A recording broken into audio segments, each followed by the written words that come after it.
Prudent News, first look at the headlines. Journey of Lokayukta Bill unclear. Bill still making rounds of government departments. May find its way back in Assembly. Government ready for amendments. Eyes set on Governor's stand.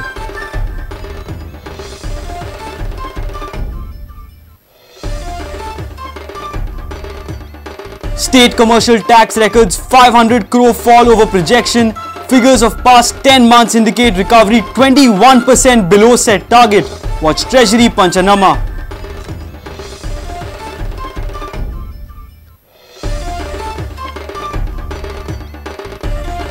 Tainted Commonwealth Games official Rajkumar Sacheti appointed advisor for Goa Lusofonia Games creates flutter in political and sporting circles.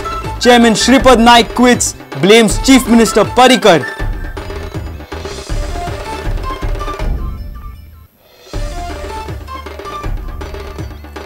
Mining case half-heartedly presented by government before Apex Court, says Christopher Fonseca.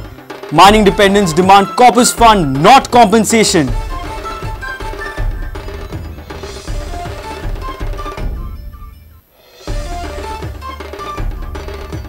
And lives of Daktole residents in Vasco still burning. Family claims victims do not get assured treatment from state. A special report.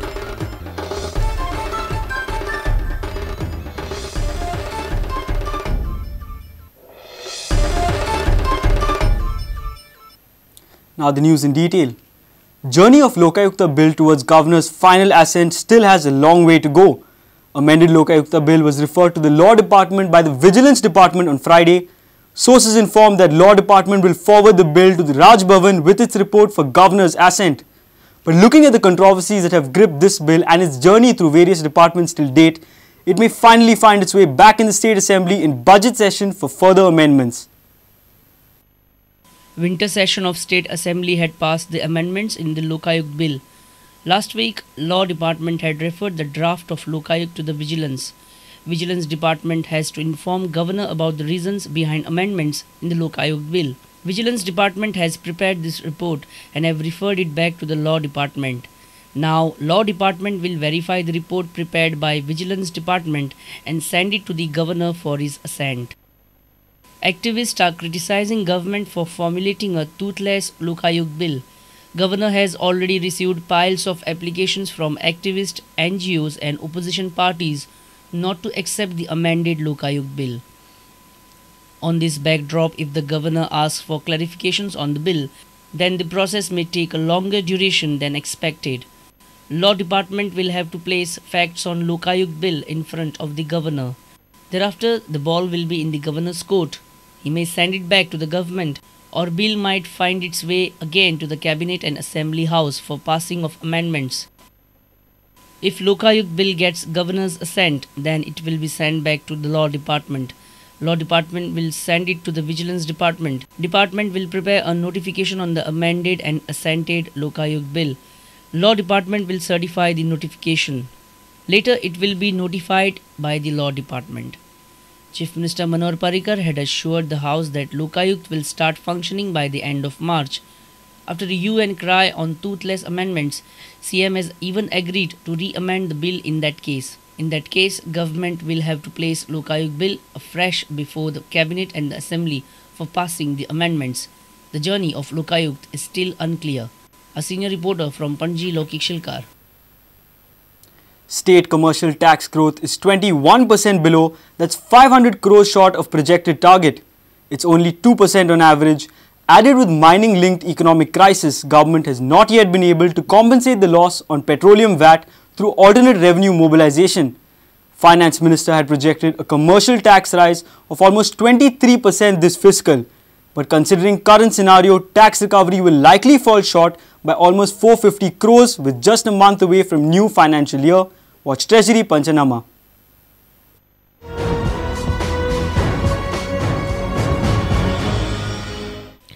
Now have a look at the tax recovery till date. Tax growth is average 2% in past 10 months. The total commercial tax revenue in past 10 months is 1,671 crores. Last year it was 1,637 crores during the same period of fiscal. That means there is a net fall of 21% as compared to the projection. If this trend continues, there will be a net shortfall of almost 450 crores in tax revenue compared to the projected figure. That means a total tax recovery of 2,100 crores. A petroleum VAT of another 10% would have taken this figure to almost 2,300 crores. Look at the tax recovery.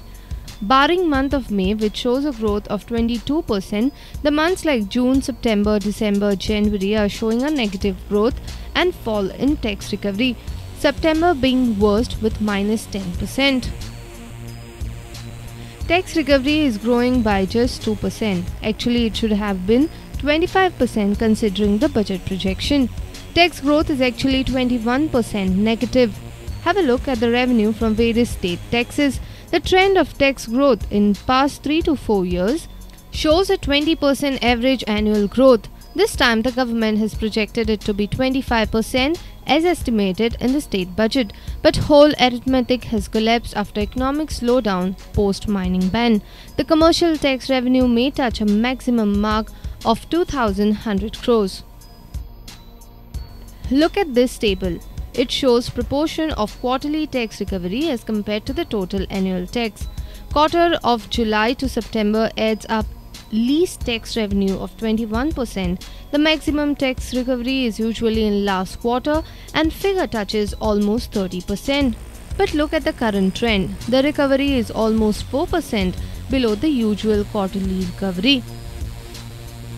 Mining ban and associated economic crisis has left government with almost 600 crores of shortfall on account of mining royalty. The state is trying hard to compensate the loss by renewing mining leases and raising alternate revenue through stamp duty, but it is unlikely that the move will result ill as the matter is before the court.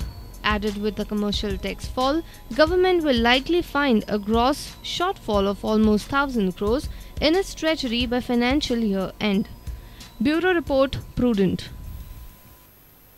Tainted Commonwealth Games official Rajkumar Sacheti has been appointed as advisor for this year's Lusofonia Games by the Goa government, leading to the resignation of the organizing committee chairman MP Shripad Naik. Shripad Naik, president of the Goa BJP state unit and North Goa member of parliament, has tendered his resignation to the chief minister Manohar Parrikar as the chairman of the Lusofonia Games committee. Naik said that both the officials have been appointed by the chief minister and he was not happy with the functioning. Sacheti, who was found misusing his official position as Joint DG CWG by the Central Vigilance Commission and a close aide of under trial CWG OC chairman Suresh Kalmadi, has been appointed as advisor by the state government. He has been appointed as advisor for this year's Lusofonia Games by the Goa government. Shripad Yeso Naik, president of Goa BJP state unit and North Goa member of parliament, has tendered his resignation to the chief minister Manohar Parrikar as the chairman of the Lusofonia Games organizing committee. Naik submitted his resignation 2 days back, alleging he was kept in dark over certain matters relating to the organizing committee, including the appointment of Sacheti. Shripad Naik told PTI, "I am no longer a part of the committee as I resigned 2 days back.